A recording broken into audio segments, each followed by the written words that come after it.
How to fix iPhone notification not working after iOS 17 update. Hello everyone, I am Bishakha and welcome to our channel. Let's get right into the tutorial. In order to fix iPhone notification not working after iOS 17 update, firstly slide down from the right side of your screen. You will be led to the control center. Here, make sure the low power mode is not enabled.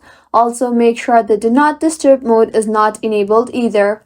Now launch the Settings application on your device and tap on Notifications.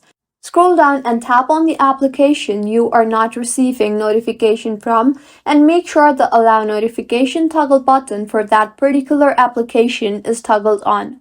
Go back to Settings and now tap on Screen Time and here tap on Content and Privacy Restrictions. Make sure the toggle button for Content and Privacy Restrictions is toggled on.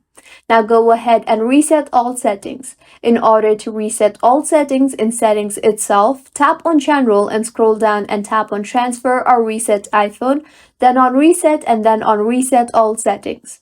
Enter your passcode and reset all settings. Doing this will reset all settings. Nevertheless, none of your data or media will be deleted. Your iPhone will take an auto restart now and your problem should have been fixed by now. If you find this tutorial helpful, do subscribe to our channel. Thank you for staying with us until the end.